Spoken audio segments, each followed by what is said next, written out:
Welcome to the Organic Chemistry Podcast Lecture with Dr. Brian Lloyd's Scribblecast. Here we have lectures on various topics of organic chemistry as we're covering them throughout the course. We're about to begin a new section, and we're going to start looking at nomenclature of organic compounds, and we're going to begin by looking at hydrocarbons and alkane nomenclature. Now, hydrocarbons are defined as compounds composed of hydrogen and carbon only. Hydrogen and carbon only. So the term hydrocarbon means compounds of hydrogen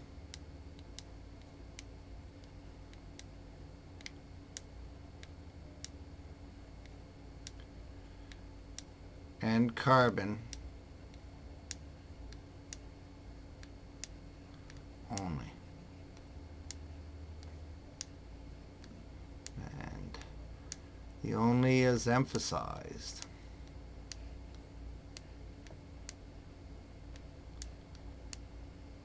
Okay.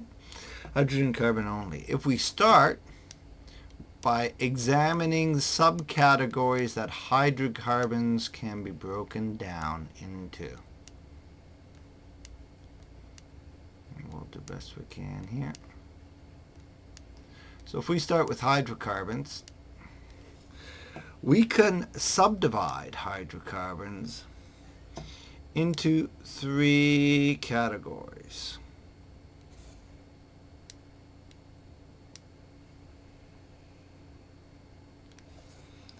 We have aliphatic hydrocarbons,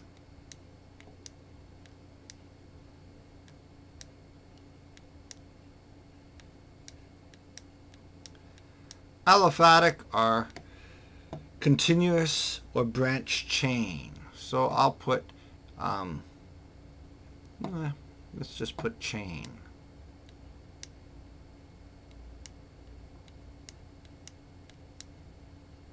So we can have continuous or branch chains. Cyclic hydrocarbons.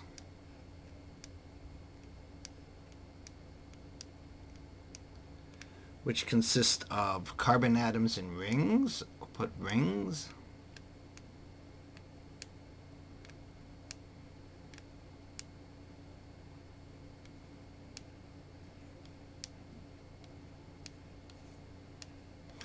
And then we have what are called aromatic.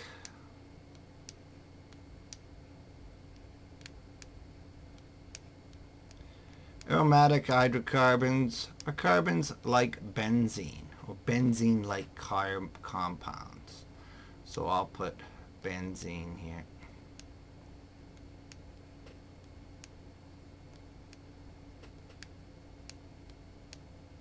Benzene-like.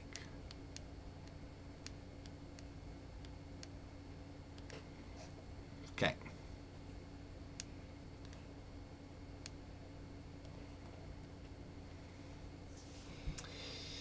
Now, cyclic hydrocarbons can be broken down into three categories. So I'm going to bring this over here. Okay. And they are the Cyclo. And it's all one word, but I'm going to split it up. Cycloalkanes. And that's one word, so that's why the hyphen's there. We have the cycloalkenes.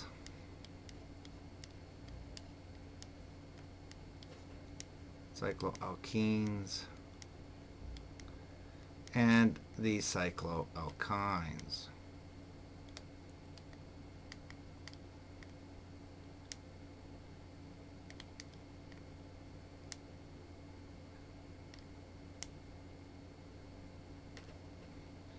We have Cyclo.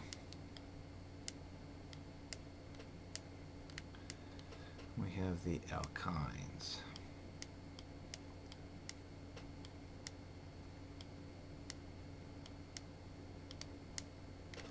So, cyclic compounds, hydrocarbons, are broken down into the cyclo alkanes, alkenes, and alkynes. The alkanes have no multiple bonding. Alkenes have double bonds in them, and alkynes are ring structures with triple bonds in them. In the straight chain, there's no cyclo prefix. We just start with the alkanes,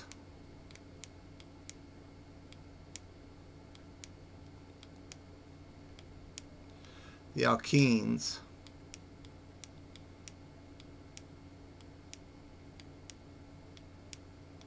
and the alkynes.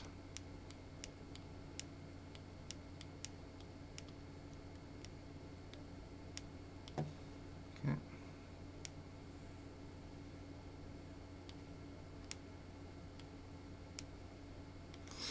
So the aliphatic straight chains can be broken down into alkanes, those structures which have no multiple bonding in them, only saturated carbon-hydrogen. Alkenes, structures which have double bonds in them, and alkynes, structures which have triple bonds. The difference between aliphatic and cyclic is whether they are straight chains with branches perhaps, as opposed to ring structures. Ring structures use the prefix cyclo in identifying them as either cycloalkanes, cycloalkenes, or cycloalkynes. Again, aromatics are left to themselves. Now, the alkanes come in a category of hydrocarbon referred to as the paraffins. Okay, so the alkanes are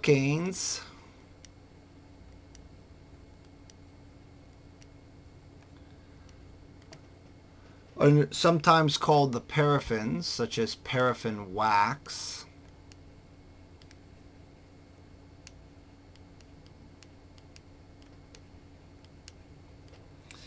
And these are the aliphatic hydrocarbons, straight chains with no double bonds. So they have the maximum number of hydrogen atoms. And because of that, they're said to be saturated. Okay, so they're said to be saturated. And saturated means they have the maximum number of hydrogens that you can get around a carbon. No multiple bonds. They're saturated. Carbons sp cubed hybridized. So your C is sp cubed. Right? And the general formula is CnH2n plus 2. Okay, now, in a variety of structures, it is important that we can distinguish between the types of carbon atoms. When we look at an alkane, it is important that we can actually identify types of carbons within the molecule itself. Types of carbon atoms.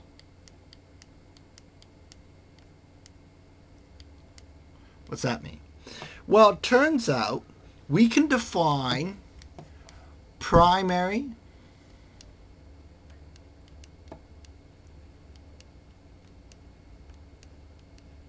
secondary,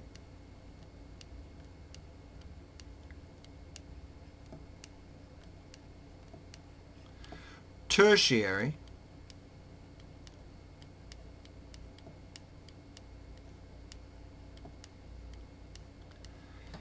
and quaternary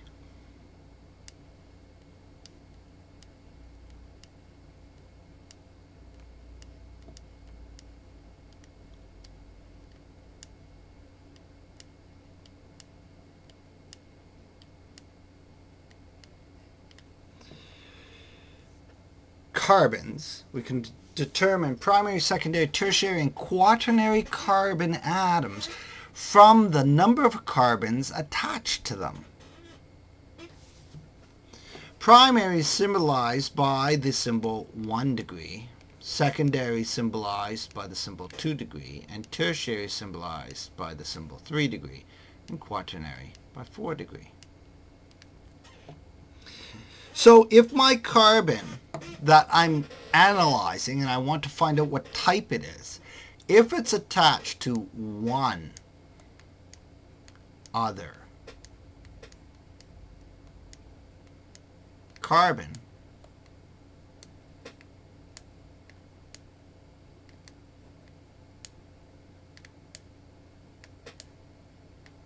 well then it's primary. If it's the carbon I'm looking at, it's attached to two other carbons, it's secondary. If it's attached to three other carbons, it's tertiary. And if it's attached to four other carbons,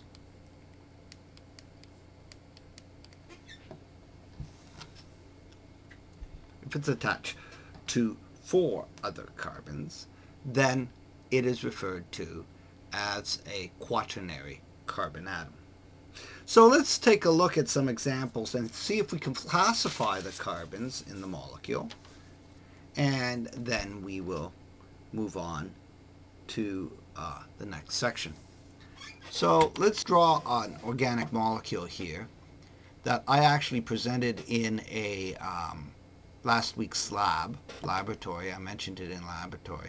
This molecule is actually named neopentane, and we'll be learning this name later on. I'm going to draw the molecule neopentane, and I'm going to ask you what type of carbons are in this molecule. So if I look at neopentane, I have a CH3 attached to a C, attached to a CH3, attached to a CH3, attached to a C, H3. So we've got 4 CH3s bound to a central carbon. If I were to ask you to identify the type of carbon in the central carbon atom, you would count up the carbons attached to it. Only the carbons. For example, 1, 2, 3, 4. 4 carbons would mean this guy is a quaternary carbon, 4 degree. The terminal CH3 groups, which we refer to as a methyl group, these methyl groups, or CH3s, have only 1 carbon attached to them. Since the CH3 only has 1 carbon directly bound to it, it is referred to as primary.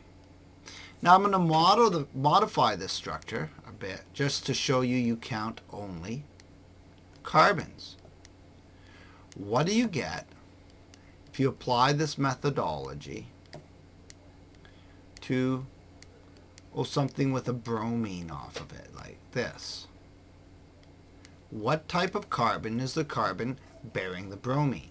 Well, the carbon bearing the bromine has 3 carbons off of it, so it is called tertiary. The methyls, the CH3 groups, still have only 1 carbon to them, so they are all primary. Now this type of definition for primary, secondary, and tertiary holds true for most types of functional groups. There will be an exception to this when we look at amine chemistry.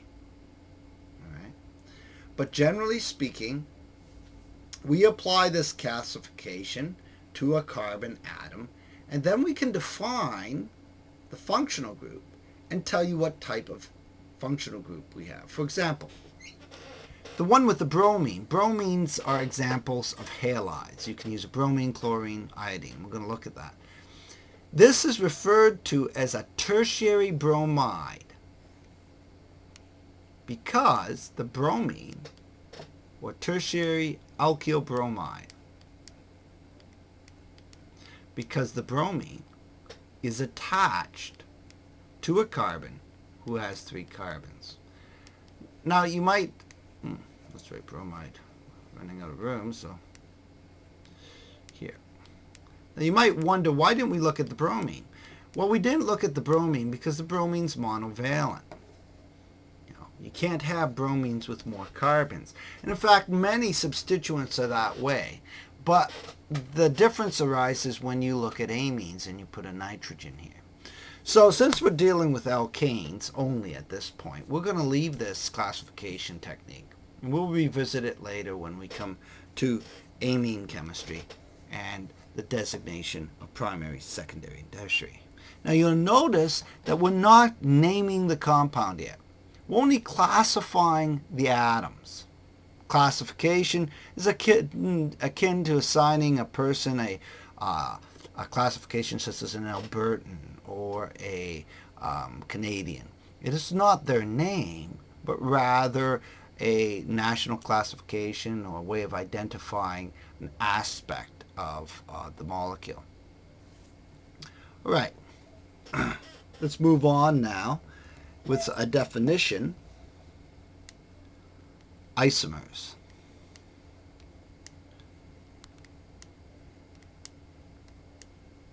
Before we start nomenclature, we need to understand that different compounds can have the same molecular formula. And if different compounds have the same molecular formula,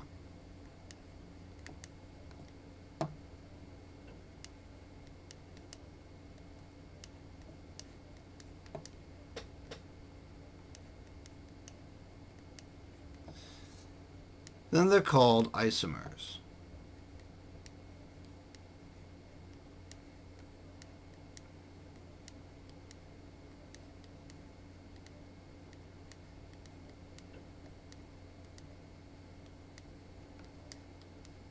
Okay. An example might be the molecular formula C2H6O. I know it's not an alkane, but it will serve as a nice example for this. We're actually going to see a pure alkane with this example later. But this is a bit simpler. And what we're going to do is we're going to draw two molecules that are different functional groups that have this molecular formula. Now, you should have by now memorized your functional groups. What kind of functional group is this molecule? An oxygen with 2 carbons attached to it. And what kind of functional group is this molecule?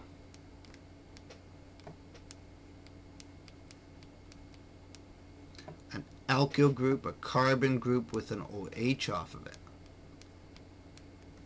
Well, the first one is known as an ether. The second one is known as an alcohol. And both molecules have the same molecular formula, C2H6O. But chemically, these molecules are very different. They have different names, different chemical properties. And so they're referred to as structural isomers. Okay? They have different structural formulas, and so they're called structural isomers. All right. What we're going to do now is begin looking at rules for naming alkanes. These rules are referred to as IUPAC nomenclature rules for alkanes. IUPAC rules were developed to systematize the nomenclature of organic molecules. IUPAC stands for the International Union of Pure and Applied Chemistry. Chemists belong to this organization. It's an international body, and they can meet and vote on designations and other issues dealing with nomenclature in chemistry. They deal with naming of new elements in the periodic table and that type of thing. Now, the IUPAC approach to nomenclature assumes that all compounds are derivatives of the longest carbon chain. Because of this, the first rule states that you must find the longest carbon chain and consider it the parent. Now, we're going to give you the names of different lengths of carbons in a moment. But for now, we'll just look at examples of each rule, some of the rules, and then we'll start applying the names. So if I had a very long chain, let's start like this. Put a CH3, CH3.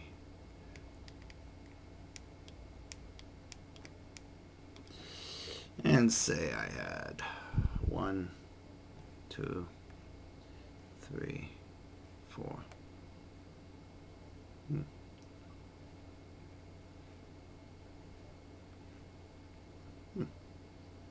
5, 6. Let's try that. And so I'm going to put a bit of a chain down here.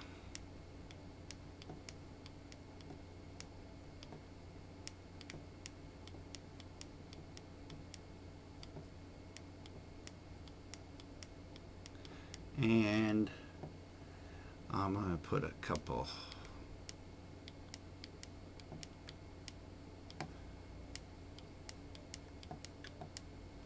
things off my chain.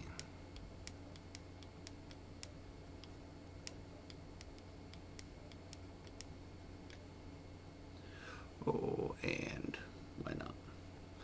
We'll leave it like this. Okay. Let's just start with something like this. If this were my molecule, I would be required to find the longest carbon chain. That is the longest straight chain of carbon atoms. Now, carbon atoms can bend and fold, so we count across and see what we can find as the longest carbon chain. If I go 1, 2, I'm going to put dots because for each carbon again, because when this is reduced in size, it may be hard to see. Those are all carbons in my line formula. Okay, so it looks like if I count carbons, I've got 1, 2, 3, 4, 5, 6, 7, 8, 9. Okay? I could count up here. 1, 2, 3, 4, 5, 6, 7. Well, 9 is longer than 7, so I use 9. Let's count this way. 1, 2, 3, 4, 5, 6, 7, 8, 9, 10. Whoa! So going down this way, I'll just go along the outside, down that way. Okay, down this chain gives me 10 atoms. So I can go count along them. So let's actually count. I could go 1, 2, 3, 4, 5, and 6, 7, 8, 9, 10. Or I could change color and count from the other end. We'll talk about that in a moment. So I could go from here. 1, 2, 3, 4, 5, 6, 7, 8, 9, 10. Okay, so you see the numbering of the chain as I counted along it. 1, 2, 3, 4, 5, 6, 7, 8, 9, 10. And the longest chain looks like it's a 10 carbon chain, right? Now, we must number carbons from the end that give the lowest number to the first branch. If we follow the blue numbering scheme, we hit a branch off our main chain, 1, 2, 3, at carbon 4. If we follow the red chain, 1, 2, 3, 4, we hit branches at carbon 5. The first point of difference, therefore, is the one with carbon 4, so the blue numbering pattern would be chosen. So rule 2 simply stated that you number carbons. So we number carbons to give the lowest number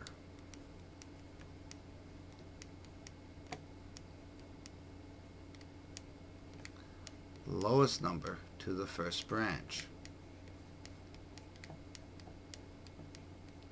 Now, if there was a tie, lowest number to the first branch. Now, if there was a tie, that is, no matter which way number 4 gave us, then I would proceed and to the next point of difference. I'd count out and see what it is.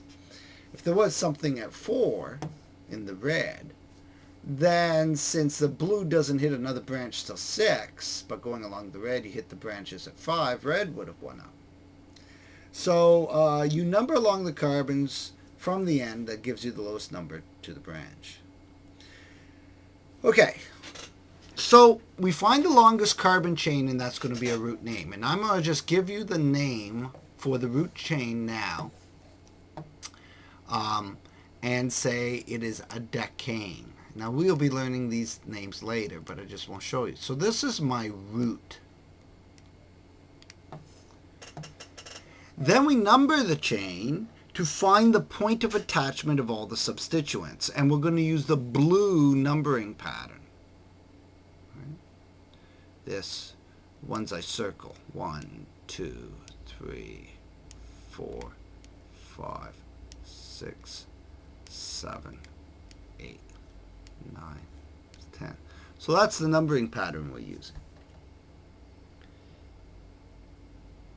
Now, the substituents or side chains have to be named, and there are 3 of them. Let's draw boxes around them. There's this guy, and then there's this one, and there's this one. And these 2 are the same. So we know the substituents are off of, we've got 1 on carbon 4 and 2 off of carbon 6. Everything else is part of the main chain. So we need names for these things. We also need to know the point of attachment. So the number that we count along the chain is the point of attachment. If there's 2 of them, we're going to have to use a special prefix to indicate how many there are. So let's start with some names for these. This guy, this carbon here is a CH because it's a line formula. So CH with 2 CH3s off of it is called an isopropyl. So I'll write that down. Isopropyl. That's my substituent. Comes from isopropane. The CH3CH2 comes from the alkane, ethane, and they're called ethyl groups. Okay. Now, we know the isopropyl is at carbon 4, so it gets a number put in front of the word separated by a hyphen to indicate where it's attached on the decane chain. So it would be called 4-isopropyl. Ethyl, the problem with ethyl is we have 2 of them. And so we need a prefix. The prefixes we use are di for 2, tri for 3, tetra for 4, penta for 5, hexa for 6, hepta for 7, okay, octa for 8, nona for 9, and deca for 10. So we're going to put di in front of the ethyl to indicate there are 2. Now we must put a position of attachment on the chain in front of the diethyl, just like we did the isopropyl, but we have to put a number for each one. And since they're both attached to carbon 6, we say 6, 6 diethyl. And so what we have here is the locant, or the position on the chain, a numerical position. The numbers are separated by commas from each other, but they're separated from words by hyphen. And since there's 2 branches off the same chain, we have to repeat the number. So we're ready now to write our name, but we have to get an order. Now, this is where the rule gets a bit complicated. The different substituents are arranged alphabetically. Okay. So our rule number 3 was all this stuff we talked about, that we position is indicated by the numbers of the carbon it's attached to. If it appears more than once, it's indicated by a prefix, di, tri, tetra. Numbers are separated by commas, words by hyphens. And if you have 2 branches on one carbon, you must use the number twice. All these points come out of Rule 3 and appear in your handout notes. So I'll say that again. The position is indicated by the number of carbon it's attached to. You count along the chain And if it appears more than once, it's indicated by a prefix. So that's the di and the tri and tetra if you need it. Numbers are separated by commas. They're separated from words by hyphens. And then if you have two branches of one carbon, you repeat the number. Okay, so that was rule 3. So I'm going to jump now to rule 4, because I did not have the room to write that all down. And I'd lose my structure if I did that.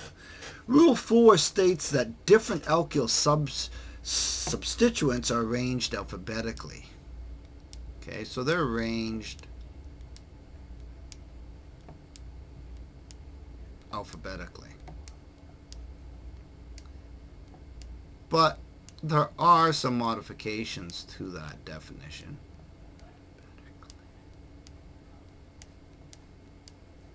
So alphabetically, except the prefix di, tri, and tetra are ignored, and any hyphenated prefixes are ignored.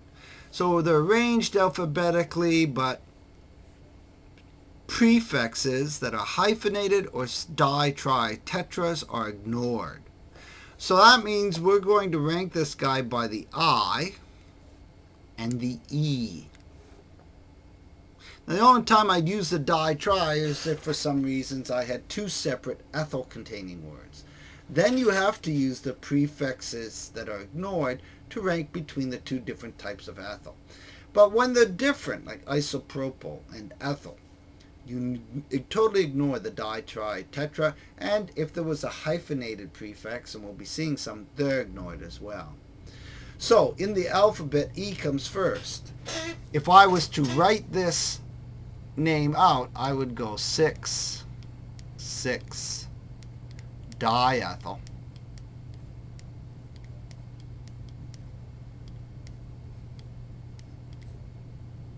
Okay, 6, diethyl. 4 isopropyl.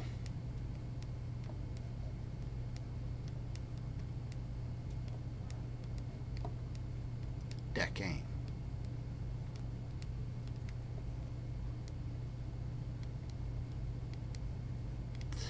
Now let's just take note that there is no space between isopropyl and decane. Notice that the words are separated from numbers by hyphens. Numbers are separated from numbers by commas. And I used the E to alphabetize, so E came before I. Now, this is how you get the name when given the structure.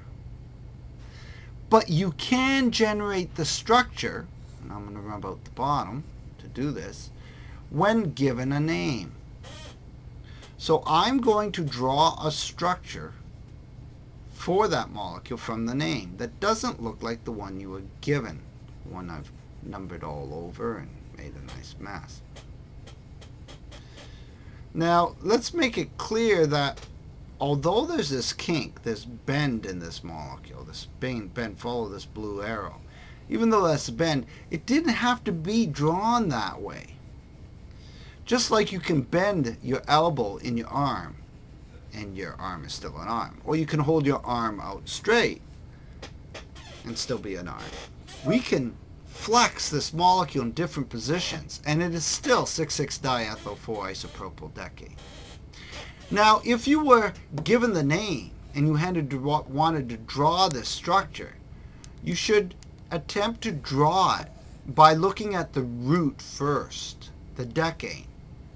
Decane is a 10-carbon chain, so I would draw a 10-carbon chain. 1, 2, 3, 4, 5, 6, 7, 8, 9, 10. If you didn't want to do that, you could. If you didn't want to do line formulas, so I'll skip the line formulas, I would put 10 carbons down. 1, 2, 3, 4, 5, 6, 7, 8, 9, 10. So I've got 10 carbons. And then I'd simply count along from either end and put in the appropriate groups. So clearly, if you're going to do this, you must know what an isopropyl is and what an ethyl is. But a carbon 4, 1, 2, 3, 4, I would draw an isopropyl.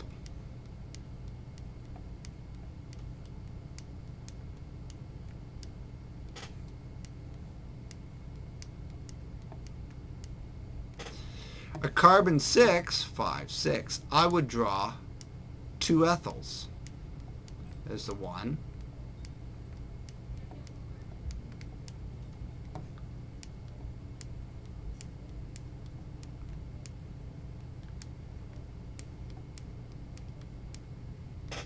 And that's the next. Now, once I've put in all my substituents, I just add hydrogens and make sure every carbon only has 4 atoms. So this N carbon would be a CH3.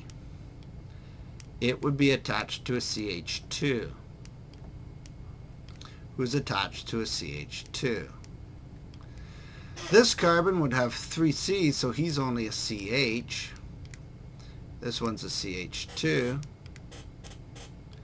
This guy has 4 carbons, so he doesn't need it. This is a CH2, CH2, CH2, CH3.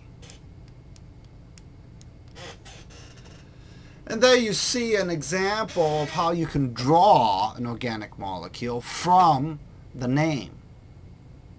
What's interesting is this molecule looks a little different than the blue one from which we got the name, and it simply has to do with whether this end was here, was straight out this way versus bent down that way.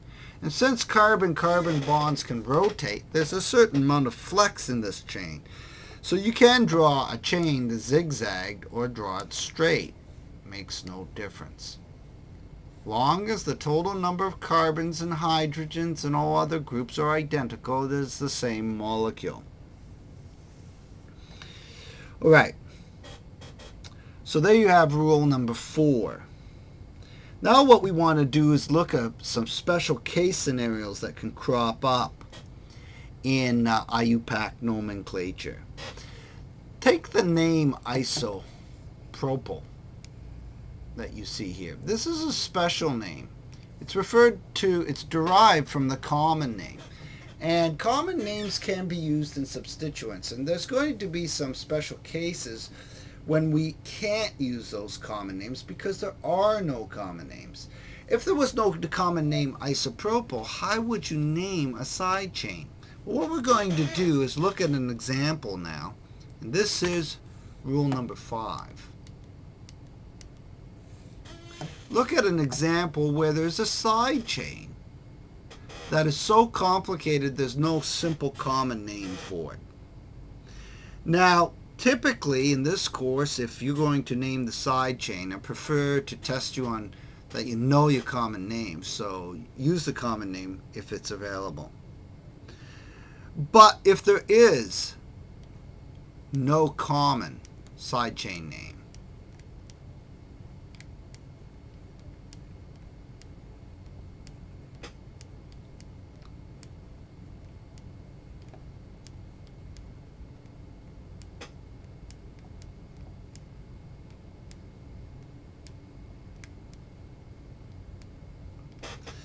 then what you're going to have to do is number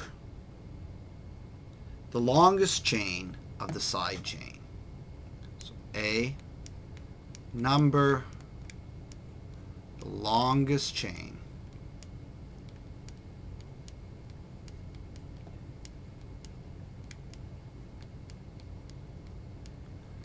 of the side chain from the point where it attaches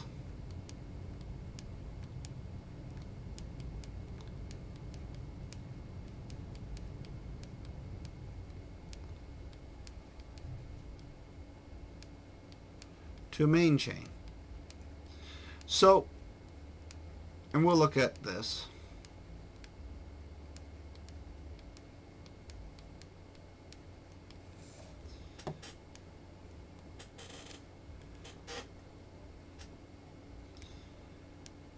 name it as an alkyl in brackets,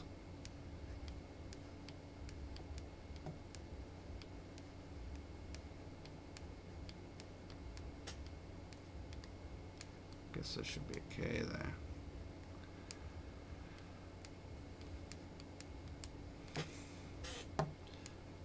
With its substituents.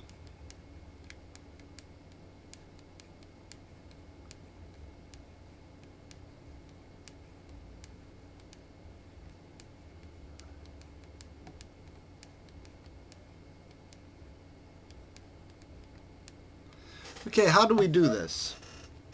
Well, what we're going to do is get a simple long chain with one side chain off it, so it's pretty easy to name. What we're going to do is try to name that side chain. So what we're going to have here is a CH3. I'm going to give it a CH2, CH2, another CH2. Then we're going to have a CH and 3 CH2s.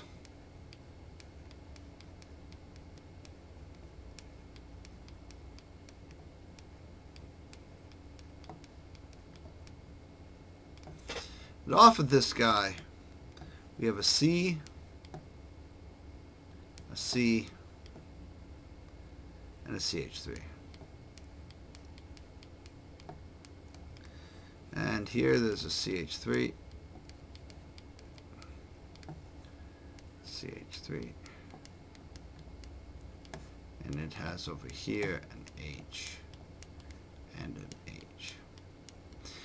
All right. So here we have a longest chain. Now let's make sure it is the longest chain. We've got 1, 2, 3, 4, 5, 6, 7, 8, 9. If I number down around the bend, 1, 2, 3, 4, 5, 6, 7, 8.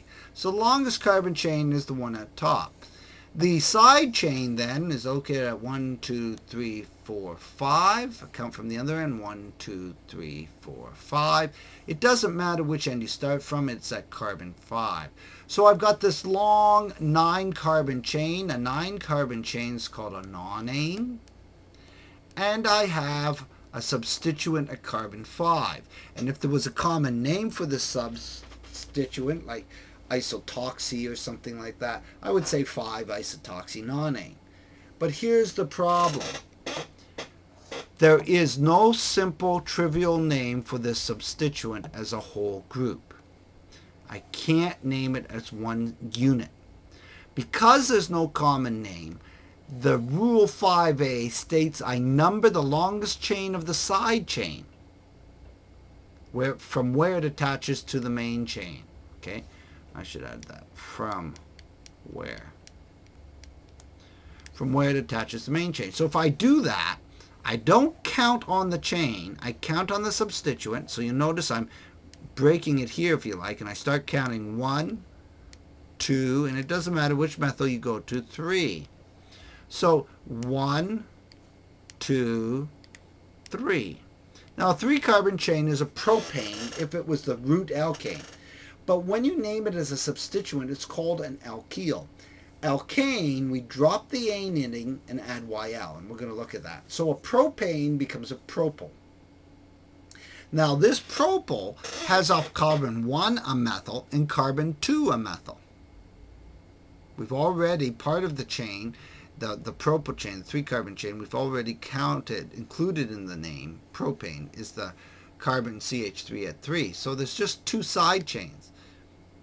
And what this means is I've got a 1,2-dimethyl propyl, and that goes in brackets. So a 1, 2, let's write it from the end. 1,2-dimethyl.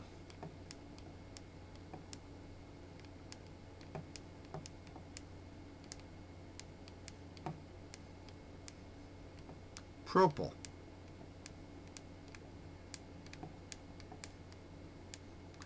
and that's put in brackets.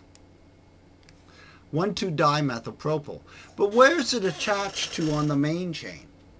And the main chain is attached to carbon 5. The 5 is outside the brackets, telling you where this is attached. Now, we only use this designation when there's not a simple common name. It can be used in replacement of common names, but I won't let that happen in this course because I want to test you on learning on whether you know your common names or not. So we will only use it when there is no common name to be applied.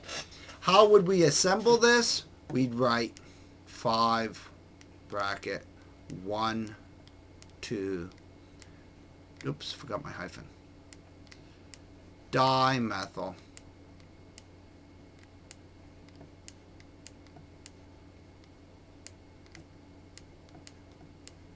propyl,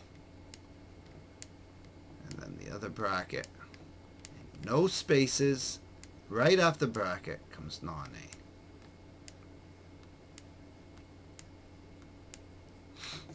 Now notice that I would draw this, if given the name, I would draw the non-ane carbons first. And then if I had to draw the 1,2-dimethylpropyl, I know that the propyl, because it's in brackets, is off carbon 5. And so I put the 3 carbons down for the propyl. And then off that side chain at carbons 1 and 2, I put the methyls. So this name is so systematic that if you're given it, you can easily draw the alkane.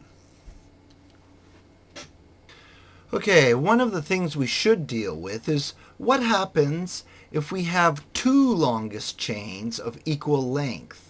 Which chain do you pick as the parent or root chain? For example, suppose we have the following molecule.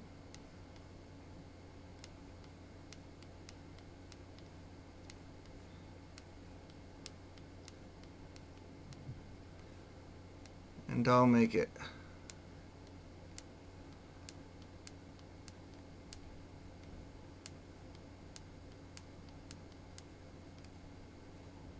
so let's go up.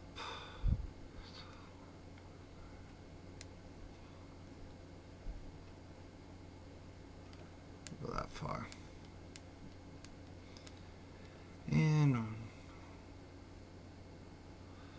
yeah, let's just put it here. A couple ethyl groups.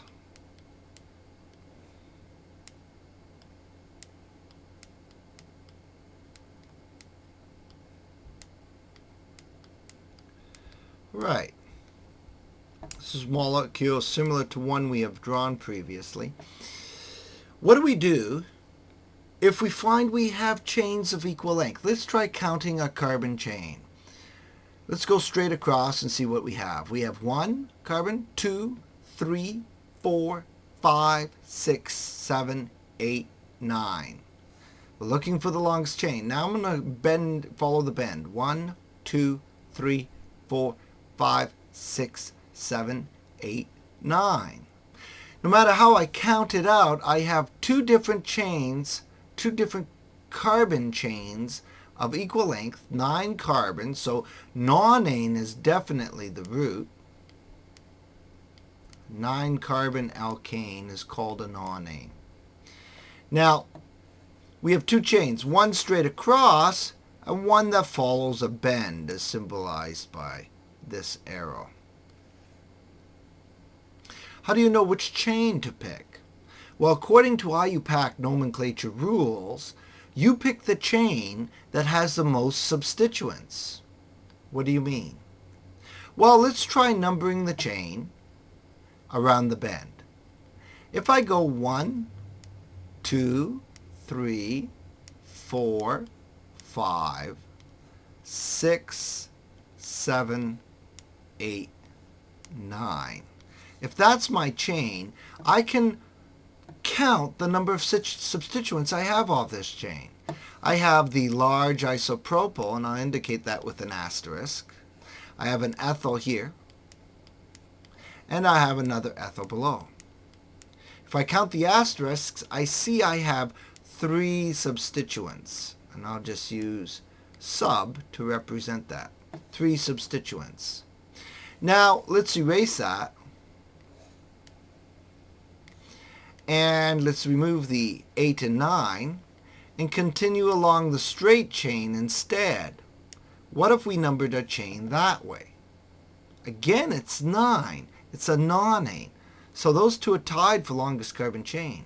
But now if I check, one can ask how many substituents you have. Well, I have this methyl.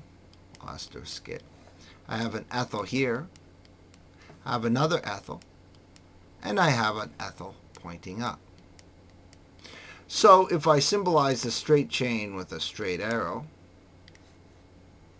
the straight chain has 1, 2, 3, 4, 4 asterisks, or 4 substituents. Now, since IUPAC states that we choose the longest carbon chain with the most substituents as parent or root, we must choose the chain that is straight across, since it has 4 substituents, and the one that had the bent shape, only had 3 substituents. Okay, so I have to use as my parent or root the one I have numbered from 1 to 9 here as my parent or root chain. It is a nonane. Now, I use this chain to determine my substituents. Okay, very good. So what substituents do I have off of this chain? Well, first thing we have to do is make sure we're numbering correctly. Okay, I can do that. So let's try numbering the other way. I have a 1, a 2, a 3, a 4, a 5, a 6, a 7, 8, and a 9.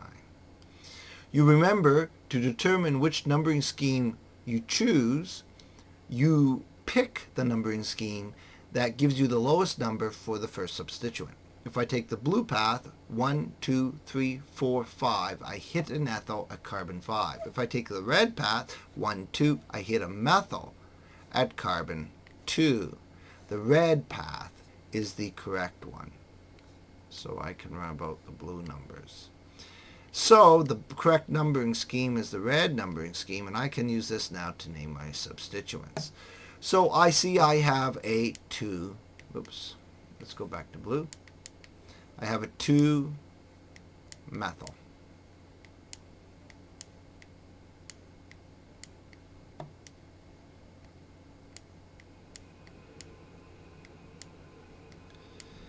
If I check at carbon 3, I have an ethyl. At carbon 5, I have 2 ethyls. So it looks like I have a triethyl system, which I shall give the name 3, 5. 5 triethyl.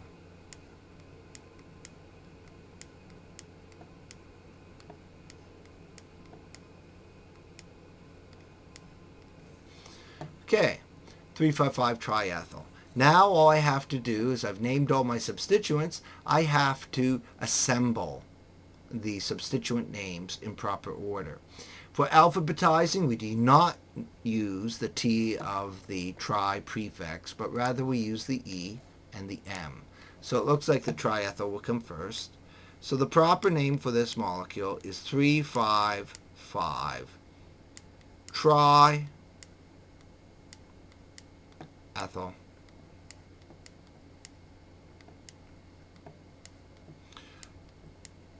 2-methyl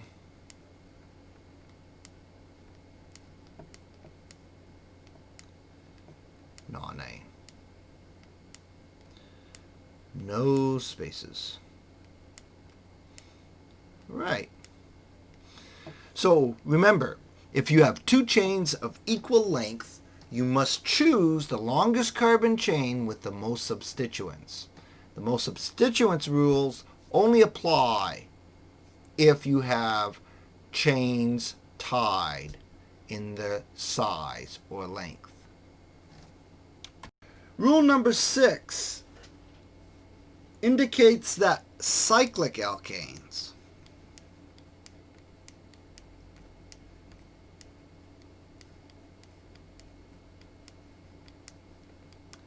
are designated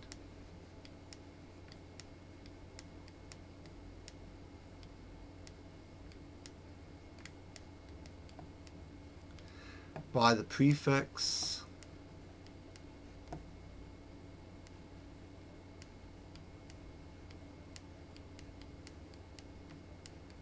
Cyclo. So if, for example, and I'll do a smaller change, suppose I have a CH3, CH2, CH2, and a CH3. Simple straight chain alkane. We're going to learn that a 4-carbon alkane is a butane. But if my 4 carbons were in a ring,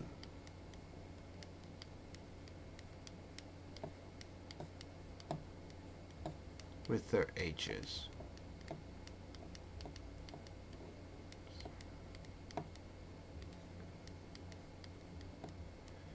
then it is called cyclobutane.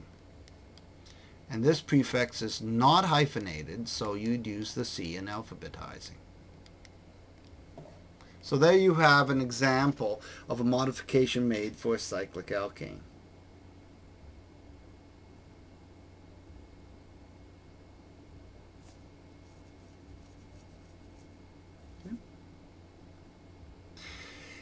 If the cyclobutane was actually a substituent on a very long chain,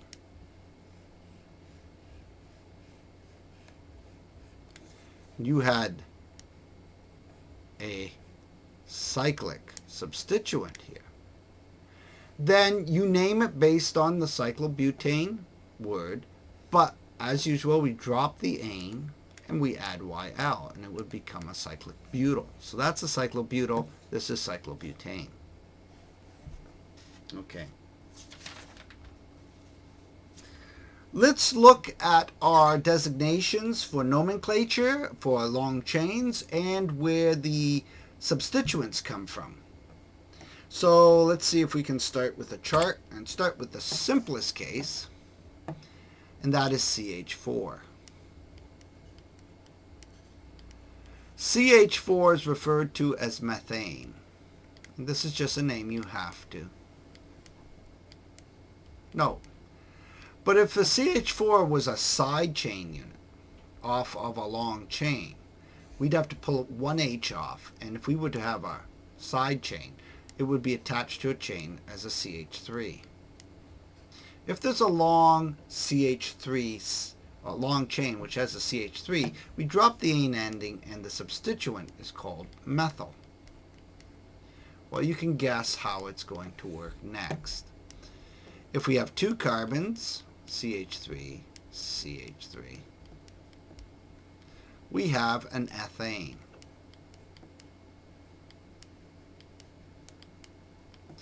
And a CH3, CH2 attached to a chain. So there's a bond and a bond. It'll be called an ethyl.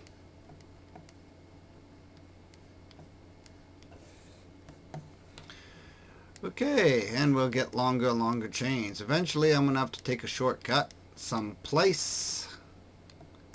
Not sure where I'm going to do that. Propane for 3 carbons. If you pull an H off the end, you get a propyl.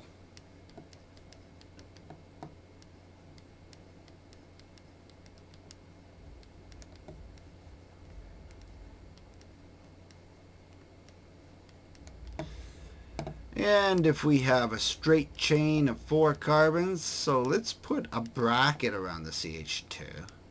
Give me some, so I'm not getting longer and longer. Put 2. So those 2 CH2s in a straight chain, you now have a butane.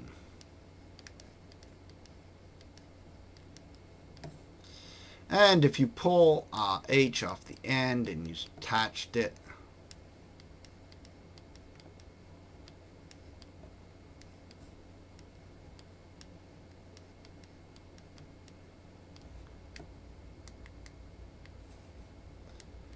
would be a butyl.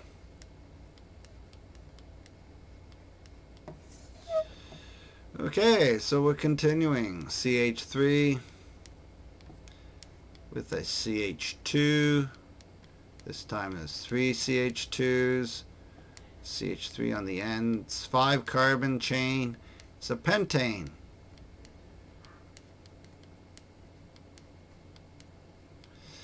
And again, if we continued and we took one off the end,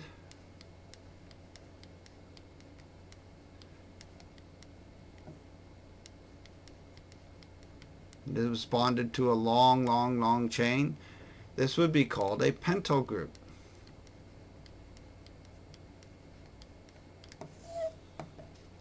Well, you get the idea. I think I can stop with the drawing of the methyl-ethyl-propyl pentose and just continue with the chains. A 6 carbon straight chain,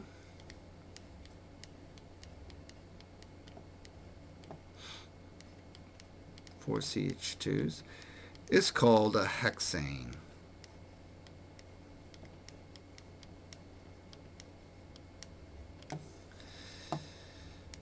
Seven carbon,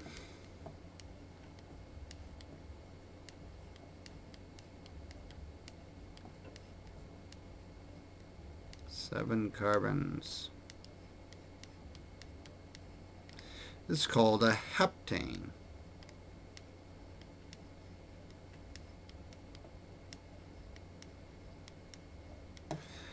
Eight carbons,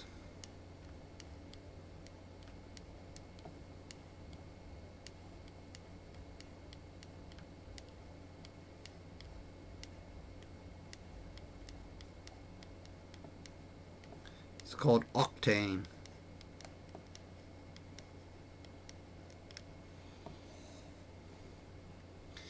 After 8 carbons,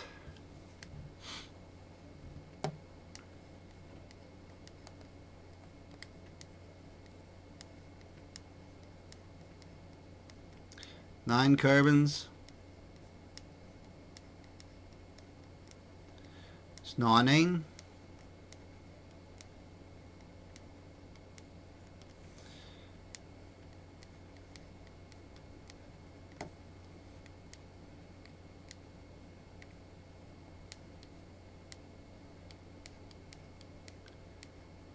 Ten carbons.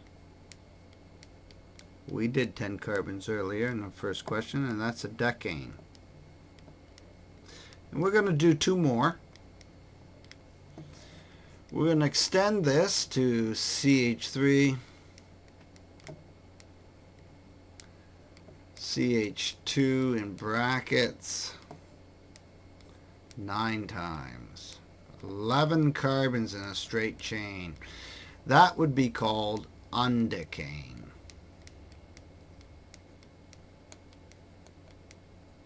And lastly, CH3, the bracket, CH2, 10 CH2s straight chained. So a total of 12 carbons is a dodecane. And it keeps on going. And there are names for countless carbons, a straight chain. When you get to 20 carbons, you have acosane. So you've got a bit of an idea of what's going on, and if each of these had an H removed off the end and were attached to a longer chain, so it was a substituent, you drop the ane ending and just add YL. And so they become dodecal, that type of thing.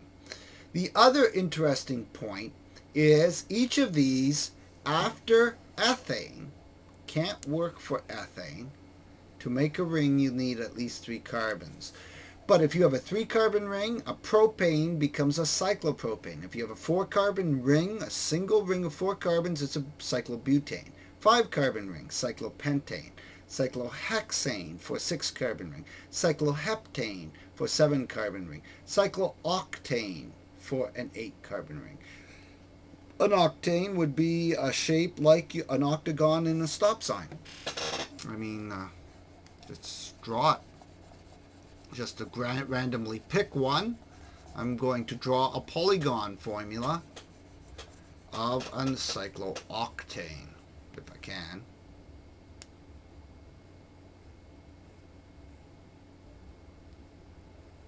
Okay, so if I put dots for the carbons so that the vertices are more easily seen, you see there's 8 carbons in a ring.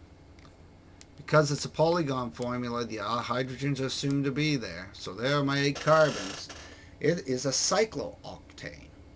And we'd use the prefix cyclo on top of that. Excellent. Okay. What we're going to do next time in the second part of our nomenclature is we're now going to derive from these the common names for a variety of substituents other than the straight chain substituents, such as propane has propyl, butane has butyl. But what happens if there's branches on these side chains? We're going to look at some of the specialty common names that we have for these and apply them, look at their nomenclature as well. Common names are important to understand. They're so much a part of organic chemistry that you need to know them. And so by the time we're done, we're going to learn eventually that there are common names and IUPAC names for many molecules, and you'll be required to be able to give both. So there you have it, our introduction to hydrocarbons and simple alkane IUPAC nomenclature. My name is Dr. Brian Lloyd. This